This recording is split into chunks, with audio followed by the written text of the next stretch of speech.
Assalamualaikum warahmatullahi wabarakatuh. Selamat siang pendengar pecinta 102.5 Madani FM Solution Radio.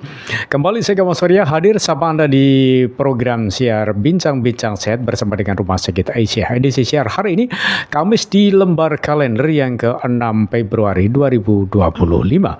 Kebersamaan kita hingga tuntas satu interval ke depan. Ada layanan fasilitas yang kami sediakan. Seperti biasa tentu Anda nanti kami undang interaktif di layanan yang kami sediakan di 0823 399 4707 ataupun juga Anda bisa simak di radio streaming radiomadani.online maupun juga Anda bisa simak di YouTube-nya Radio Madani Official maupun juga di Instagram Madani FM Bojonegoro. Itulah layanan fasilitas yang kami sediakan dan kita kali ini dengan narasumber Dr. Safira Hasna Rosida.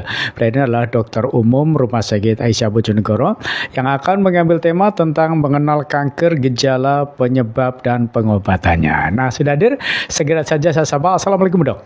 Waalaikumsalam. Alhamdulillah, Dok. Hari ini kita bisa menyapa insan madani di program siar Bincang-Bincang Sehat dengan mengambil tema terkait tentang penyakit kanker, Dok ya. Yeah. Oke, memang penyakit kanker ini merupakan salah satu penyakit yang mungkin bisa dikatakan mematikan di Indonesia gitu ya. Betul sekali. Dan kemarin tanggal 4 Februari juga diperingati Hari Kanker Sedunia ya. Oke, baik. Dok, mungkin kalau boleh tahu kira-kira ya bisa dijelaskan kira-kira definisi kanker secara umum itu apa, Dok ya? Iya. Baik, sebelumnya terima kasih atas kesempatannya pada Radio Madani FM dan juga Rumah Sakit Aisyah. Di sini saya akan menjelaskan terlebih dahulu terkait dengan definisi umum kanker itu seperti apa. Ya, memang kanker ini sendiri merupakan salah satu penyakit yang tidak menular ya, yang disebabkan oleh karena pertumbuhan sel yang abnormal dan tidak terkendali dan bisa menyebar ke jaringan ataupun organ-organ yang lain. Seperti itu. Jadi bisa menyebar melalui pembuluh darah ataupun melalui kelenjar getah bening seperti itu ya. Dan penyebabnya sendiri untuk penyebab utamanya itu masih dalam penelitian untuk sampai saat ini. Oke, baik. Kira-kira kalau boleh tahu, Dok ya, apa saja kanker yang sering ditemui di Indonesia ini? Jenis kanker apa ini? Oke, baik. Untuk kanker-kanker sendiri yang sering ditemui di Indonesia, berdasarkan data Kementerian Kesehatan terbaru per tahun 2020 itu urutan pertama ada di kanker payudara. Kanker payudara. Sekitar 16,6% kasus kanker yang terbanyak itu memang kanker payudara, kemudian disusul dengan kanker serviks. Kemudian juga ada kanker paru, lalu yang keempat itu ada kanker hati, dan yang kelima ada kanker nasofaring. Wah, macam-macam kanker ya. Tapi ada juga yang kanker itu kantong kering gitu. Kalau itu lebih banyak lagi ya, Pak? Iya, itu Mas Revan itu. Oke, baik. Kira-kira apa saja kanker yang sering menyerang wanita? Itu dan ciri-cirinya serta kapan harus ke dokter ini ya? Iya, baik. Kalau kanker yang paling sering menyerang wanita itu ada dua ya, Pak ya. Ada kanker payudara dan yang kedua itu adalah kanker serviks. Ya, gitu ya. Ya, yang kanker payudara ini memang ada salah satu program yang digalakkan oleh Kementerian Kesehatan dan juga dinas-dinas kesehatan itu adalah yang namanya adalah program Sadari. Sadari. Adalah pemeriksaan payudara sendiri. Oh, gitu ya. Iya. Itu caranya gimana ini, Dok? Ya, jadi untuk pemeriksaan Sadari ini sendiri itu memang bisa dilakukan oleh setiap perempuan atau ibu-ibu di rumah itu dengan 6 langkah ya, Pak ya. Jadi 6 langkah itu sendiri, yang pertama kita bisa berdiri di depan cermin. Kemudian mengangkat kedua tangan, kemudian diamati sendiri untuk apakah antara payudara kanan dan juga payudara kiri itu ada perubahan bentuk, apakah ada benjolan seperti itu. Kemudian langkah yang kedua itu dengan meletakkan tangan di belakang kepala. Oh gitu ya. Kemudian diamati juga secara hal yang sama apakah ada benjolan atau perubahan bentuk dari puting payudara ataupun ada benjolan gitu ya. Kemudian untuk langkah yang ketiganya sendiri meletakkan kedua tangan di pinggang. Di pinggang. Iya.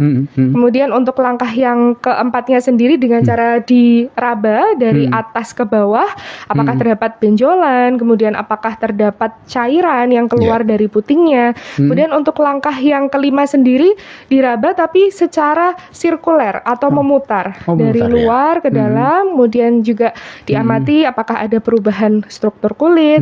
Seperti kalau pada kanker payudara itu yang khas adalah perubahan kulit seperti kulit jeruk. Oh, gitu ya. Iya, atau disebut juga dengan PUD orange. Itu memang seperti kasar, berkerut gitu ya. Kemudian juga ada tarikan puting ke dalam atau retraksi gitu. Iya. Kemudian yang terakhir adalah bisa dilakukan dengan cara berbaring gitu. Gitu ya. Oke, itu mungkin cara-cara yang bisa dilakukan. Nah, kalau tadi sudah banyak disebutkan tentang kanker yang menyerang wanita, apakah juga ada kanker yang menyerang pria gitu ya? Jangan-jangan kankernya seperti Mas Revan tadi, kantong kering. Ya, memang untuk tren kanker untuk yang wanita tadi kan payudara dan juga leher rahim ya atau serviks. Kalau untuk pria ini sendiri berdasarkan tren data yang terbaru itu memang ada kanker paru-paru dan juga kanker prostat. Ya, kalau untuk kanker paru-paru ini memang terkait dengan pola kebiasaan merokok ya yang cukup tinggi di Indonesia, kemudian juga paparan zat-zat seperti pada bekerja di pabrik itu juga meningkatkan resiko terjadinya kanker paru. Kemudian kalau untuk kanker prostat ini sendiri itu memang meningkat di atas usia 50 tahun. 50 tahun. Iya, untuk laki-laki. Begitu ya. Oke, baik. Dok, ini nampaknya sudah ada yang masuk tadi saya terima. Dari Siti yang ada di Kalitidu, Dok ya, di kawasan Kalitidu. Pertanyaannya, dokter, bisa dijelaskan cara umum apa itu kanker dan mengapa penyakit ini dianggap sebagai salah satu penyakit yang mematikan? Oke.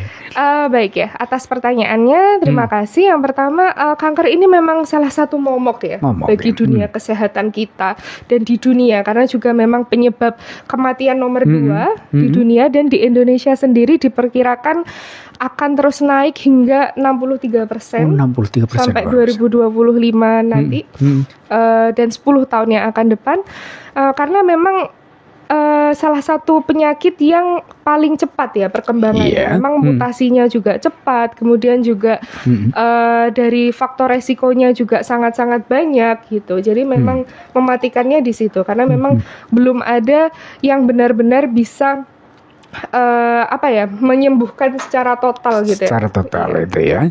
Oke, baik. Untuk pertanyaan berikutnya, Dok, masih dari penanya yang sama. Kira-kira apa saja faktor risiko utama yang bisa menyebabkan seseorang terkena kanker? Apakah lebih banyak dipengaruhi oleh genetik atau gaya hidup sebenarnya? Oh iya. Baik. Itu juga ya. Beberapa faktor risiko yang utama itu sebetulnya ada 3 ya, Pak. Yang pertama itu memang dari genetik. Bisa dari keturunan ya, dari orang tua ataupun kakek-kakeknya yang terdahulu itu pernah menderita kanker yang sama, itu memang berpotensi lebih tinggi ya. Seperti misal ibunya menderita kanker payudara, itu anaknya juga berisiko lebih tinggi. Kemudian selain daripada faktor genetik ataupun keturunan, yang kedua itu adalah pola hidup ya, atau lifestyle ya. Gaya hidup yang kurang berolahraga, kemudian pola makan, pola tidur yang tidak teratur, seperti sering makan makanan junk food itu. Kemudian juga makan makanan yang mengandung zat karsinogenik atau yang menyebabkan kanker, seperti yang gosong-gosong itu Pak, bisa kita temui ya pada sate, terus juga jagung bakar gimana? Yang terpenting itu tidak apa-apa, tapi jangan terlalu sering ya, karena gosongnya itu yang terdapat zat karsinogenik itu yang dapat memicu terbentuknya sel kanker. Ya, kemudian yang ketiga juga lingkungan ya, tadi terpapar oleh zat-zat seperti misal pekerja pabrik, dia terpapar oleh asbes, kemudian asap-asap pabrik itu juga meningkatkan resiko. Gitu. Oke, baik.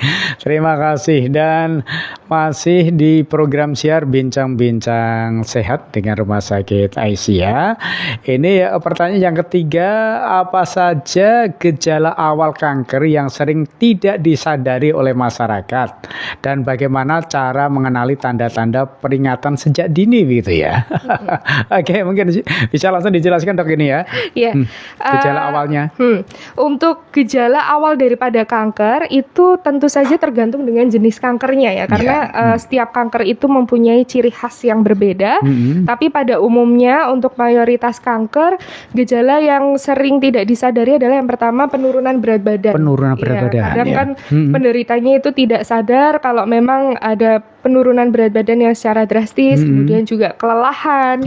Iya, itu dua itu sih yang secara umum. Kalau yang lain-lainnya itu mengikuti daripada jenis kankernya. Gitu ya. Oke, baik. Pertanyaan terakhir ini dok, masih dari Kalitidu tadi. Bagaimana peran deteksi dini dalam pengobatan kanker dan metode apa saja yang bisa dilakukan untuk screening ya kanker tertentu seperti kanker payudara, serviks atau paru-paru gitu ya? Iya, baik. Untuk kanker payudara sendiri itu secara umum tadi yang sudah saya jelaskan ya, ada pemeriksaan sadari, meskipun pemeriksaannya itu sederhana, tapi itu bisa mendeteksi kanker payudara di stadium 1 hingga 2. Sekitar 60% itu terdeteksi melalui pemeriksaan sadari. Kemudian juga ada pemeriksaan mamografi atau USG payudara juga bisa. Itu juga bisa mendeteksi adanya pertumbuhan yang abnormal daripada sel-sel yang terdapat pada payudara. Kemudian untuk kanker serviks itu sendiri, pemerintah sekarang sudah mencanangkan ya suatu program namanya pemeriksaan IVA. IVA itu singkatan daripada inspeksi visual asam asetat. Oh gitu ya. Jadi pemeriksaannya itu memang bisa dilakukan di puskesmas juga oleh tenaga kesehatan kita yang di puskesmas dan cukup mudah ya, pemeriksaannya hanya 15 menit, itu nanti akan diteteskan cairan asam gitu ya di sekitar leher rahimnya, kemudian nanti akan diamati apakah ada sel yang abnormal atau tidak. Tidak itu ya. Oke, baik, terima kasih tadi buat Mbak Siti atau Ibu Siti yang ada di Kalitidu sudah ikutan gabung bersama dengan program siar bincang-bincang sehat bersama dengan Rumah Sakit Aisyah. Tentu kita masih mengambil tema tentang mengenal kanker, gejala, penyebab, dan pengobatannya seperti apa. Silakan Anda kami undang interaktif di layanan yang kami sediakan di 082339947707. Nah, kalau boleh tahu kira-kira apakah ada tingkatan-tingkatan jenis kanker itu dok? Iya, kalau secara umum memang dari kanker ini sendiri ada stadium-stadiumnya ya. Gitu ya? Iya, ada stadiumnya itu mulai dari stadium 1, stadium 2, 3, dan juga 4. Untuk stadium 1 dan juga stadium 2, ini memang sifat kankernya itu masih lokal ya. Masih lokal ya, itu ya? Masih belum menyebar. Tapi kalau sudah ada penyebaran atau yang disebut juga dengan metastase, itu sudah masuk ke stadium 3 atau 4. Iya. Begitu ya. Kira-kira kapan harus dioperasi dok? Kanker itu misalnya harus stadium berapa gitu? Ya, memang kalau untuk ini bicara tentang pengobatan ya berarti ya. Kalau untuk pengobatan kanker sendiri itu yang utama itu ada 3. Yang pertama memang betul adalah operasi. Nah untuk operasi ini sendiri itu bisa dilakukan di stadium awal ya, di stadium 1 atau 2 karena akan sangat sulit kalau memang stadiumnya itu sudah tinggi ya, sudah 3 atau 4 itu akan lebih sulit untuk proses operasinya dan adanya operasi itu malah mengakibatkan penyebaran yang lebih malah luas. Gitu ya, gitu ya. Malah adanya invasi tersebut itu bisa memicu terjadinya penyebaran kankernya. Jadi memang untuk terapi operasi ini sendiri di stadium awal. Gitu Kemudian yang kedua selain operasi itu ada juga kemoterapi ya. Kalau kemoterapi itu dia memang dimasukkan obat, nanti obatnya itu kerjanya secara sistemik gitu ya, bisa melalui infus atau suntikan. Yang sifat obatnya itu adalah membunuh sel-sel yang ganas itu tadi. Oke, baik. Nah, kembali pendengar pecinta Madani, saya terima pendengar kita yang masuk Ini ada Andri di Balen ingin bertanya, atau Mbak Andri di Balen ya. Assalamualaikum warahmatullahi wabarakatuh. Waalaikumsalam warahmatullahi wabarakatuh. Nah, pertanyaannya begini, Dok. Yang pertama, apa saja langkah pencegahan yang dapat dilakukan untuk mengurangi risiko terkena kanker ya? Cara pencegahannya seperti apa supaya tidak kena kanker gitu ya? Supaya tidak kena kanker. Iya. Untuk cara mencegah daripada kanker ini sendiri memang adalah mengurangi faktor resiko ya, yang tadi sudah saya sebutkan, seperti mengurangi ataupun kalau bisa ya berhenti ya Pak ya, berhenti merokok, terus juga mengkonsumsi makan makanan yang sehat yang kaya akan zat-zat antioksidan seperti pada sayuran-sayuran hijau, itu banyak mengandung antioksidan yang cukup bagus untuk menghambat pertumbuhan sel kanker ya, seperti kelor, terus juga bayam gitu, itu sangat bagus sekali, kunyit, bawang putih gitu ya. Terus juga jangan lupa untuk olahraga secara teratur ya, 3 kali seminggu, minimal durasinya adalah 30 menit ya. 30 menit ya. Itu untuk beberapa caranya, jadi dengan menekan faktor resikonya diharapkan nanti juga akan menekan resiko terjadinya kanker itu sendiri. Ya. Oke, baik. Itu tadi mungkin yang bisa dilakukan termasuk berolahraga. Ini kadang kita malas olahraga. Kalau sudah asik main HP lebih kusuk dengan HP-nya. Gitu ya. Oke. Baik, yang kedua, bagaimana pengaruh faktor genetik terhadap resiko seseorang terkena kanker ya? Pengaruh faktor genetik keturunan. Iya, itu tadi ya yang sudah saya jelaskan sebelumnya, memang genetik itu berpengaruh dan sampai sekarang juga masih terus diteliti ya, seberapa besarnya itu bervariasi. Ya, dari beberapa penelitian itu yang jelas ada pengaruh daripada genetik, terutama untuk kasus kanker payudara dan kanker serviks, karena terkait dengan hormon juga, jadi memang sangat terkait dengan faktor genetik juga. Ya, gitu ya. Oke, masih saya lanjut untuk pertanyaan yang masuk bersama dengan program siar bincang-bincang sehat dari Mbak Andri tadi yang ada di Balen. Untuk pertanyaan yang ketiga, Dok, ini, apakah tes genetik direkomendasikan untuk mengetahui risiko kanker pada individu tertentu gitu ya? Iya. Ya. Bagus sekali ya pertanyaannya. Ini memang salah satu hal yang cukup baru ya untuk screening genetik. Namun masih belum tersedia ya untuk di fasilitas-fasilitas daerah seperti puskesmas ataupun vaskes tingkat pertama, memang tidak ada. Namun beberapa rumah sakit besar, kemudian juga laboratorium-laboratorium yang sudah besar itu mengadakan ini ya, salah satu fasilitasnya memang screening genetik untuk kanker. Jadi nanti bisa diketahui dari genetiknya itu kanker-kanker mana yang paling potensial untuk terjadi. Jadi bisa diketahui. Kalau sekarang sudah ini ya cukup mahir ya teknologinya. Jadi nanti apakah ada potensial ke arah kanker prostat misalnya, atau kanker kolorektal atau usus ya, usus besar gitu. Itu bisa terdeteksi melalui screening tersebut. Namun ya karena ini merupakan teknologi yang baru, jadi untuk biayanya sendiri juga cukup mahal ya. Pemerintah sendiri juga untuk salah satu program ini memang belum memfasilitasi ya untuk di daerah seperti itu. Oke. Baik, terakhir Dok dari Mbak Andri tadi untuk penanya kita, bagaimana peran dukungan psikologis dalam proses pengobatan dan pemulihan pasien kanker ya. Ini kan tentu perlu dukungan dari keluarga, karena biasanya kalau orang kena kanker terus ada seolah-olah diponis. Langsung ini ya.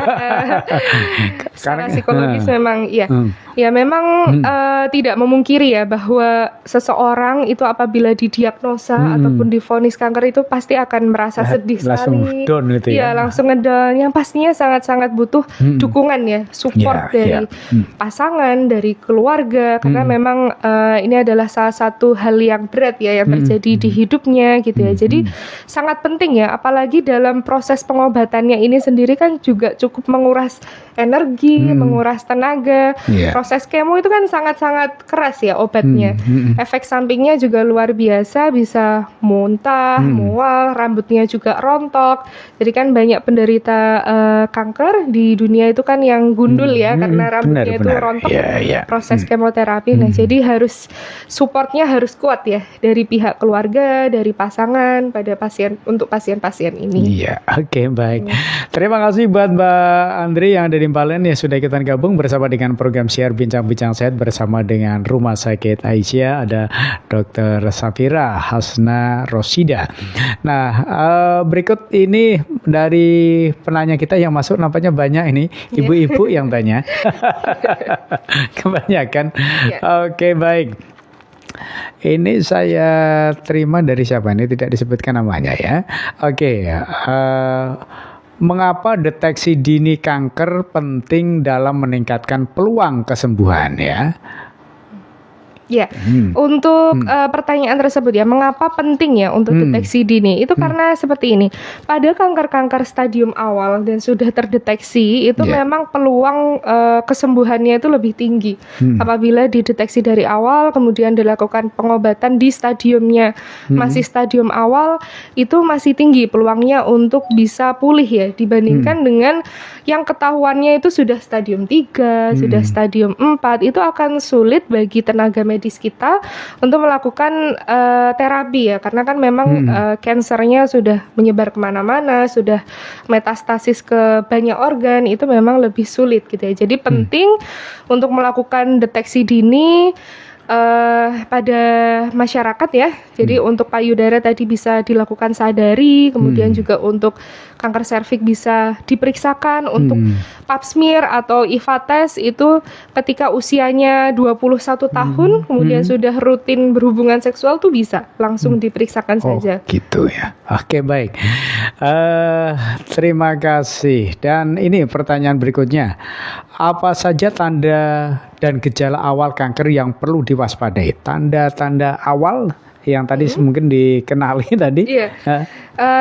Saya ulang lagi ya, tadi sempat sudah dibahas juga. Ya, ini karena mungkin pendengar kita ini belum mengikuti dari awal ya, baru mengikuti ini. Iya. Baik, untuk tanda-tanda awal dari gejala kanker itu ya beraneka ragam ya, karena tergantung daripada jenis kankernya itu sendiri. Kalau kanker payudara, tanda gejala awalnya bisa karena benjolan ya, ada benjolan di payudara atau di sekitar ketiak. Kemudian juga ada perubahan struktur kulit ya, di bagian kulit payudara itu seperti kulit jeruk atau PUD orange gitu. Kemudian untuk kanker serviks sendiri, ini saya bahas kanker-kanker yang umum terjadi ya, terutama pada wanita. Untuk kanker serviks itu biasanya ada perdarahan di luar siklus menstruasi, terus perdarahan atau rasa nyeri pada saat berhubungan, kemudian ada juga keputihan yang tidak wajar. Keputihan tidak wajar itu seperti apa? Keputihan yang baunya itu sangat menyengat, kemudian ngapunten untuk warnanya sendiri juga kehijauan gitu ya. Ya, itu kemudian juga disertai dengan nyeri panggul ataupun nyeri punggung bawah yang hebat, itu bisa merupakan gejala-gejala awal terjadinya kanker. Kanker itu ya. Oke, baik. Untuk pertanyaan yang ketiga ya. Pemeriksaan medis apa yang dapat dilakukan untuk mendeteksi kanker sejak dini ya? Kira-kira untuk pemeriksaan medisnya? Ya. Untuk yang tadi sudah ini ya, ada screeningnya itu kalau kanker payudara ya USG payudara ataupun mamografi. Sebelum dilakukan itu bisa diperiksa sendiri di rumah dengan melakukan sadari, yang tata caranya ada 6 langkah tadi ya, dengan mendeteksi apakah ada benjolan atau cairan yang keluar daripada puting. Kemudian kalau kanker serviks ya screeningnya bisa menggunakan IVA test atau pap smear gitu ya. Kemudian untuk jenis kanker yang lain itu bisa MRI ya atau scan. Itu hanya bisa dilakukan di rumah sakit ya. Iya. Oke, baik. Masih dari penanya yang sama tadi, satu pertanyaan lagi ini saya bacakan ya. Bagaimana gaya hidup sehat dapat membantu dalam pencegahan dan deteksi dini kanker ya? Ya. Itu memang sesuai dengan salah satu pepatah ya. Memang mencegah itu lebih baik daripada mengobati ya. Memang kalau sudah terdiagnosa kanker itu akan sangat lebih banyak upaya ya yang dilakukan dibandingkan kita mencegah. Kalau mencegahnya sendiri ya bisa dengan mengkonsumsi makanan-makanan yang bergizi, yang sehat, yang jauh daripada zat-zat yang karsinogen organik. Contohnya ada buah-buahan yang antioksidannya sangat tinggi ya, seperti buah pit, terus juga buah naga. Kalau untuk sayuran itu kita kenal superfood. Salah satunya itu adalah kelor, itu mengandung banyak sekali antioksidan untuk mencegah kanker ya. Beberapa penelitian dan banyak penelitian sebetulnya menunjukkan bahwa kelor itu cukup efektif ya. Yang dikonsumsinya apa dok ini? Daunnya apa itu apa namanya? Kalau yang saya baca itu lebih banyak di daunnya. Oh, daunnya untuk gitu ya. Oksidannya ya di daunnya itu sangat besar ya manfaatnya. Itu bisa kita konsumsi juga, bisa diolah ya sebagai sayur atau lalapan seperti itu ya. Terus juga menghindari paparan asap rokok gitu ya. Dan juga jangan lupa olahraga yang rutin ya. Ini yang kadang sulit ya. Ya ini memang penerapannya sulit. Oke, baik. Terima kasih tadi untuk pendengar kita yang sudah ikutan gabung ya. Sudah kami bacakan tadi. Ya, nampaknya tadi dari Bu Ika ini yang masuk ya. Oke, baik. Terima kasih Bu Ika yang sudah ikutan gabung. Terus ini yang ada di YouTube-nya Pak Sudarso Sasongko. Barakallah, terima kasih sudah berbagi ilmu dokter. Semangat Bung Komang, jangan ngantuk. Lagi ngantuk. Terima kasih semangatnya Bapak. Iya, memang belum istirahat nih, Mah. Habis jaga malam kelihatan. Oke, baik, terima kasih. Saja Irma, apakah semua kanker bisa dirasakan tubuh kita, dokter? Contohnya terasa nyeri atau sakit itu ya. Saja Irma. Ya, apakah seluruh kanker bisa dirasakan oleh tubuh kita? Kalau untuk gejala-gejala awal mungkin tidak seluruh tubuh ya, hanya pada bagian di mana dia bertumbuh ya. Misal tadi kalau payudara hanya payudaranya yang sakit, kemudian kalau kanker serviks atau leher rahim ya sekitar panggul atau daerah punggung bawah. Kemudian untuk kanker nasofaring ya sekitar area hidung dan kerongkongan yang sakit gitu. Untuk gejala-gejala awalnya seperti itu.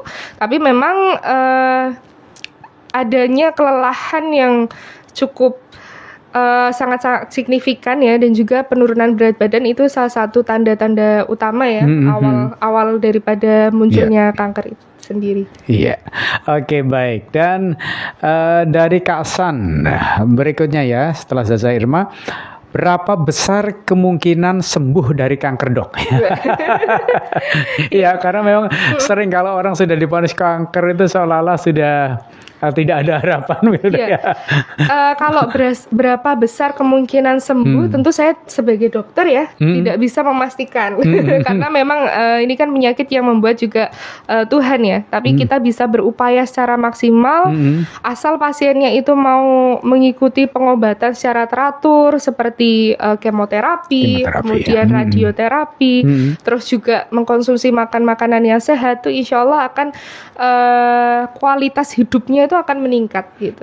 Jadi tidak yang sangat lemah gitu ya, sangat pesakitan sekali, tapi memang dengan pengobatan yang rutin, dengan gaya hidup yang lebih sehat, itu insya Allah kualitas hidupnya juga akan naik ya pada penderita-penderita kanker. Iya, oke, baik. Itu tadi Kak San, mungkin ada hal lain yang masih ingin ditanyakan, silakan di YouTube maupun juga di 082339947707, silakan, masih kami buka ya untuk Anda. Juga ini ada yang masuk di nomor pribadi saya ini dok ya. Dari Mang Udik. Bung Komang mau tanya sama dokter, boleh ya. Apa kanker itu tandanya pasti berupa benjolan atau ada tanda-tanda lain yang bisa terdeteksi kanker? Terima kasih informasinya gitu ya. Oke. Kalau secara umum karena kanker itu sendiri kan memang adanya ini ya, pertumbuhan yang terus-menerus daripada sel itu terus tumbuh tidak terkendali, ya memang tanda umumnya benjolan. Pada stadium-stadium awal tuh benjolan, entah itu benjolan di ketiak, entah itu benjolan di payudara, ataupun kalau sifatnya itu kanker yang lain seperti kanker darah, kanker tulang, itu kan tidak bisa kita rasakan dari luar ya benjolannya. Itu memang ya harus screening secara rutin ya, pemeriksaan kesehatan secara rutin untuk mengetahui apakah ada memang penyakit ke arah sana, ke arah kanker. Iya. Ya memang ini sendiri juga masih menjadi momok sih, terus terang saya katakan, karena kanker ini sendiri kan sangat kalau saya katakan tuh sebetulnya memang sulit ya untuk diprediksi. Iya. Karena kan terjadinya bisa sewaktu-waktu. Memang pada faktor resikonya itu pada usia yang lebih tua, tapi tidak menutup kemungkinan usia yang muda juga bisa ya Gitu ya. terkena kanker. Iya. Jadi ya memang satu-satunya cara dibanding menunggu tanda dan gejala itu datang, lebih baik mencegah dengan gaya hidup yang sehat. Gitu ya. Oke, baik, itu tadi Mang Udik yang sudah ikutan gabung di program siar Bincang-Bincang Sehat, dan pendengar pecinta Madani sudah setengah jam kita bincang-bincang. Nanti kita akan lanjutkan tetap di 102.5 Madani FM Solution Radio. Ini dimanapun Anda kembali masih dari jantung kota Bojonegoro, Jalan atau Kembar 48 di program siar Bincang-Bincang Sehat bersama dengan Rumah Sakit Aisyah. Ini ada Dr. Safira Hasna Rosida ya, Dokter Umum Rumah Sakit Aisyah Bojonegoro. Silakan kami undang interaktif Anda di layanan yang kami sediakan di 082339947707. Itulah layanan fasilitas yang kami sediakan untuk Anda. Kita mengambil tema mengenal kanker, gejala, penyebab, dan pengobatannya ya. Oke, Dok, mungkin kalau boleh tahu bagaimana ya proses diagnosa kanker ini dilakukan setelah ditemukan gejala yang mencurigakan, Dok? Ya, memang dari proses diagnosanya ini sendiri dari biasanya kan orang itu akan datang ke fasilitas kesehatan, entah itu puskesmas, entah itu rumah sakit tuh kalau sudah ada gejala ya. Pasti mereka akan menemui dokternya. Nah, nanti oleh dokter umum itu akan diperiksa secara klinis terlebih dahulu atau secara pemeriksaan fisik apakah memang benar ada suatu benjolan yang abnormal, kemudian apakah ada gejala-gejala yang ke arah kanker. Nah, baru setelah itu akan dilakukan screening awal ya. Nah, screening awal ini sebetulnya yang lebih bagus lagi itu oleh dokter spesialis onkologi ya, untuk yang khusus terkait dengan kanker. Jadi nanti dari dokter umum akan merujuk ke dokter spesialis kanker untuk mendapatkan tata laksana yang lebih lanjut. Apakah diperlukan seperti adanya MRI, CT scan seperti itu ya. Kemudian juga pemeriksaan-pemeriksaan lain untuk menegakkan secara pasti apakah memang ada diagnosa kanker itu sendiri. Itu ya. Oke, baik. Pendengar pecinta Madani, ini nampaknya sudah ada yang masuk ini ya. Waduh, ini ternyata tema ini sangat mengena. Sangat mengena ya. Namanya bagi ibu-ibu ini kok bapaknya tadi baru ada satu yang masuk gitu ya. Oke, baik. Dari Maptuka ZA yang tadi juga mengabarkan ini di wilayah Pembalen sana hujan. Bagaimana cara mengelola efek samping yang timbul akibat pengobatan kanker ya? Akibat pengobatan kanker mungkin ada efek sampingnya. Kalau misalnya kemoterapi tadi kan rambutnya apa gitu ya? Bakar rontok ya. Ya, jadi memang pengobatan kanker ini merupakan salah satu pengobatan yang sangat masif ya. Masif itu Artinya dia memang obat-obatan yang dimasukkan ke dalam tubuh itu memang obat-obatan yang keras untuk membunuh sel-sel yang kanker itu tadi, dan meskipun kemoterapi ini memang tujuannya adalah untuk mematikan sel kanker, tidak menutup kemungkinan sel-sel yang sehat itu juga ikut terdampak. Oh gitu ya, Dok, ya. Karena saking kerasnya obat daripada kemoterapi ini. Jadi efek sampingnya yang sudah tadi disebutkan ada mual, muntah, kemudian juga ada kerontokan, kemudian juga nyeri yang hebat, kemudian juga efek samping lain yang pada setiap individu ini akan berbeda gitu ya. Nah, untuk mengelola efek sampingnya itu dengan meningkatkan imunitas ya, itu tadi. Meskipun sudah didiagnosa kanker itu jangan langsung jangan langsung down gitu. Kita tetap harus menjaga imunitas dengan mengkonsumsi makanan yang sehat. Herbal itu merupakan salah satu terapi ajuvan ya, atau pelengkap. Jadi memang tidak dikatakan sebagai terapi utama, tapi merupakan salah satu pendukung daripada terapi utama yang sudah dilakukan oleh tenaga medis ya. Mengkonsumsi kelor, mengkonsumsi sayur-sayuran hijau, itu juga bisa membantu meningkatkan imunitas tubuh, sehingga ketika kena dengan obat kemoterapi dan juga terapi-terapi yang lain itu tubuhnya itu masih stay kuat gitu ya. Gitu tidak ya. Oke, baik. Terima kasih. Dan pertanyaan yang kedua, seberapa penting peran nutrisi dan diet dalam mendukung proses pengobatan kanker. Iya, penting sekali ya, karena memang kita tidak bisa hanya ya udah mengandalkan kemo, mengandalkan radioterapi, mengandalkan operasi saja, tapi memang juga harus dietnya juga harus diatur. Iya, yang pastinya untuk penderita-penderita kanker itu nanti juga akan dikonsultasikan ke dokter spesialis gizi klinis ya, untuk diet apa saja sih yang bisa dikonsumsi oleh tiap penderitanya. Seperti contohnya saya kasih contoh ya, untuk penderita kanker prostat itu memang tidak disarankan untuk mengkonsumsi diet ataupun makanan-makanan yang mengandung tinggi lemak ya.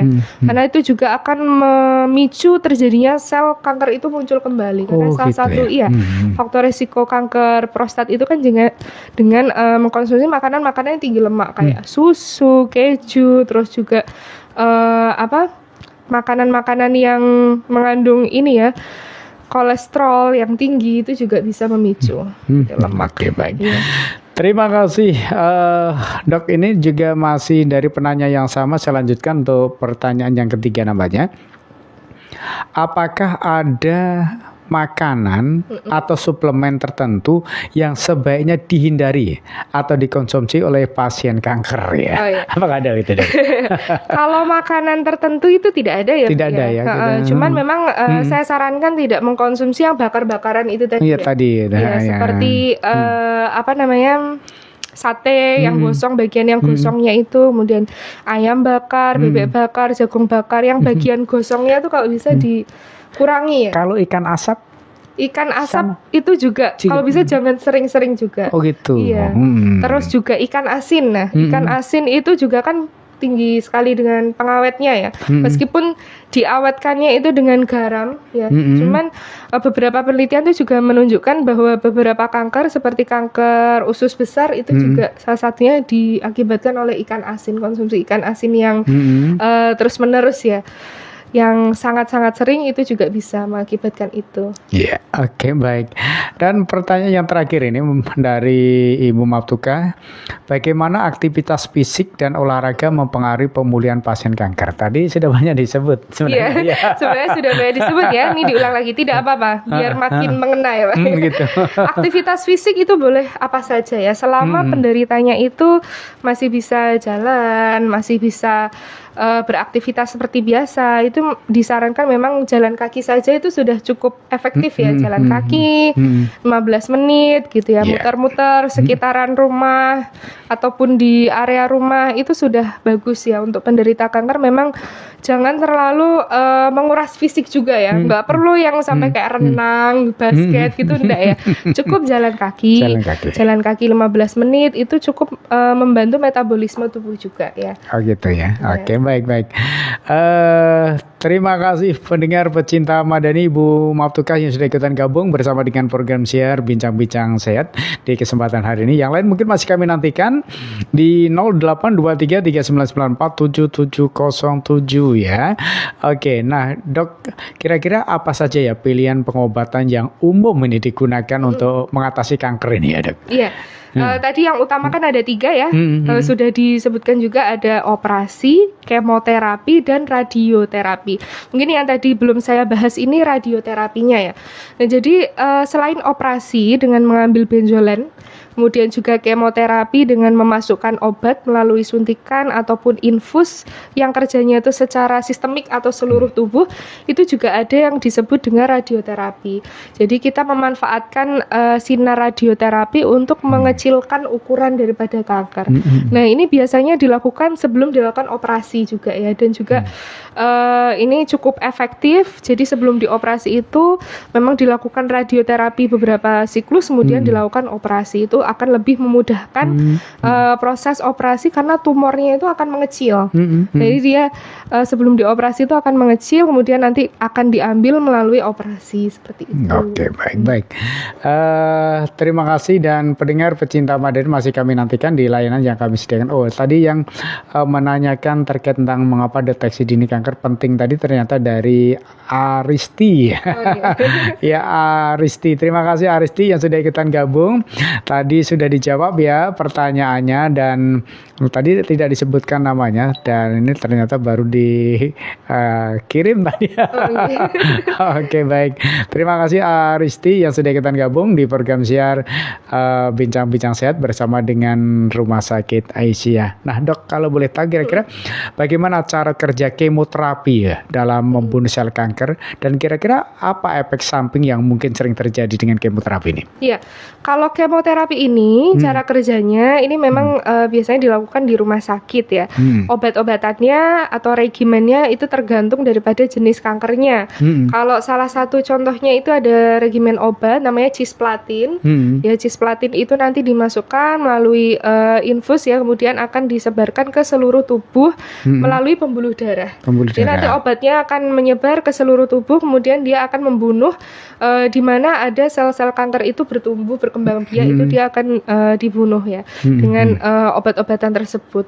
Kemudian untuk efek sampingnya sendiri ya yang tadi ada muntah, kemudian rambutnya rontok, kemudian juga banyak ya, beraneka ragam pada beberapa individu. Tapi yang paling sering itu ada mual, muntah, kerontokan pada rambut, gitu ya, kelelahan. Itu juga efek samping daripada kemo. Iya, itu efek sampingnya dari kemo. Tapi kalau saya ini bukan di kemo tapi rontok dong. Kanker yang lain ya, kantong kering. Oke, baik. Terima kasih, dan pendengar pecinta Madanin tentu silakan kami undang interaktif Anda di layanan yang kami sediakan ya. Dok, kira-kira apa perbedaan antara radioterapi dan kemoterapi dalam pengobatan kanker ini, Dok ya? Karena sering kita mendengarkan radioterapi, tapi ada juga kemoterapi gitu ya. Ini dua hal yang berbeda ya. Kalau radioterapi dia itu melalui sinar ya. Sinar, jadi ya. Basicnya adalah sinar. Jadi radioterapi itu ada dua, yang eksternal dan internal.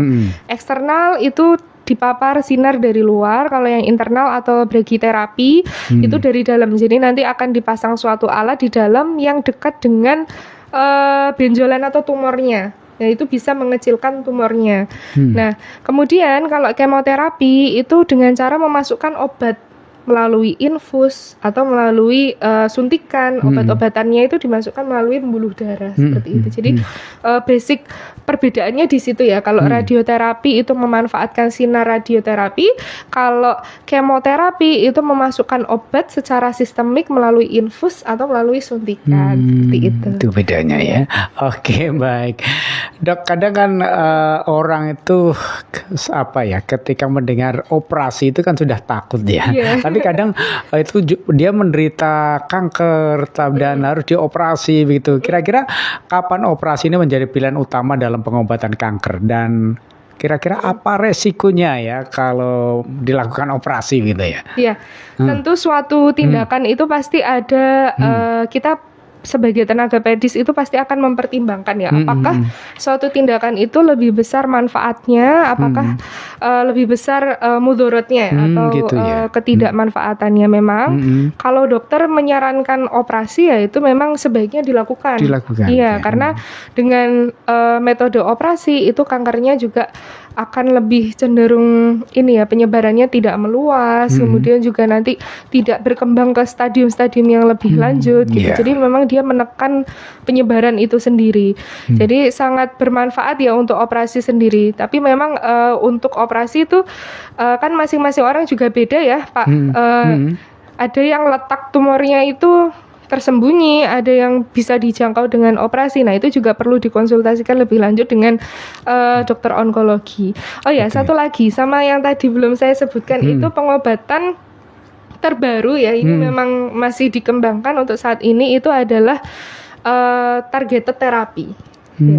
Jadi berbeda dari 3 pengobatan tadi. Yang pertama kan tadi ada ini ya Pak, kemo, radioterapi, sama operasi. Nah, kalau targeted terapi ini bagusnya itu adalah dia hanya menyasar sel kankernya.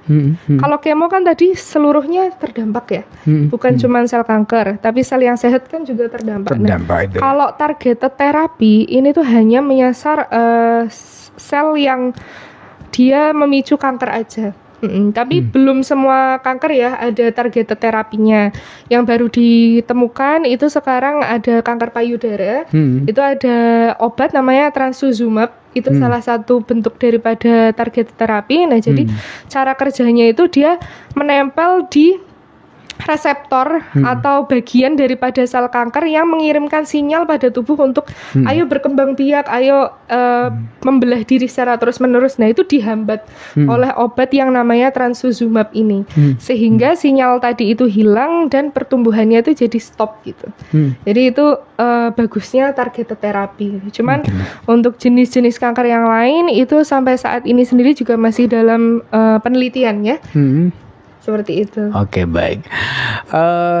Dan sering dok, ini kan ada kadang masyarakatnya ditawarkan ada pengobatan alternatif lewat herbal. Nah, ini sebenarnya bagaimana menurut medis sendiri dok ya? Memang kalau herbal itu sendiri menurut pandangan di dunia medis ya, saya kan bicara karena orang medis, kesehatan jadi bicara ya medis. Kalau herbal itu memang belum ada bukti yang cukup kuat untuk menyatakan bahwa oke, pengobatan herbal ini sudah cukup efektif gitu ya diterapkan untuk pengobatan kanker. Karena memang penelitian-penelitian yang ada saat ini itu hanya dilakukan terbatas pada hewan coba gitu. Untuk ke manusianya sendiri masih sangat-sangat terbatas dan butuh penelitian lebih lanjut lagi. Jadi apakah herbal itu cukup efektif? Ya, mungkin efektif. Tapi apakah merupakan terapi utama? Untuk saat ini belum ya. Untuk terapi utamanya masih yang tadi ya, kemo, operasi, radioterapi. Untuk herbal ini hanya sebagai pendukung saja gitu ya. Karena kadang masyarakat itu masyarakat awam ya utamanya dibawa ke ke pengobatan alternatif. Gitu ya. Biasanya misalnya dikasih obat-obatan tertentu dan dipijat. Dan sebenarnya boleh enggak ini kalau orang kanker ini harus dipijat ini dok? Nah, kalau menurut saya ya, pandangan saya sebagai orang medis, kalau memang dari dokter itu memang sudah menegakkan diagnosis oke, ini kanker, itu lebih baik mengikuti ya saran daripada dokter. Jangan langsung mencari pengobatan alternatif yang ada di luar. Karena kan memang itu kan testimoninya katanya gitu kan. Cuma secara ilmiah ini kan belum ada cukup bukti yang kuat untuk buktikan bahwa pengobatan herbal atau alternatif ini bisa gitu ya menyembuhkan. Memang sebagai terapi pelengkap tapi bukan yang utama gitu. Jadi tetap disarankan kalau memang sudah terdiagnosa kanker ya ikuti saran dari dokternya untuk pengobatan secara rutin, entah itu operasi atau kemoterapi atau radioterapi, baru nanti dikonsultasikan juga dengan dokternya. Dok, apakah misalnya saya pengobatan ini boleh gitu, misalnya mengkonsumsi ini boleh, itu juga bisa dikonsultasikan. Ya, dok, kalau boleh tahu kira-kira bagaimana ya peran terapi seperti tadi kemoterapi, terus ada apa tadi radioterapi, dan saya juga ada yang imunoterapi, itu apa dok ya? Kalau imunoterapi sendiri ini memang dari imun ya. Oh gitu. Jadi beberapa kanker itu menunjukkan suatu hal yang bagus kalau misalnya dicoba dengan imunoterapi gitu. Ada juga terapi hormonal, itu untuk kanker-kanker yang ke arah hormonal seperti kanker payudara, itu kan ada hormon estrogen, nah itu bisa diterapi hormonal.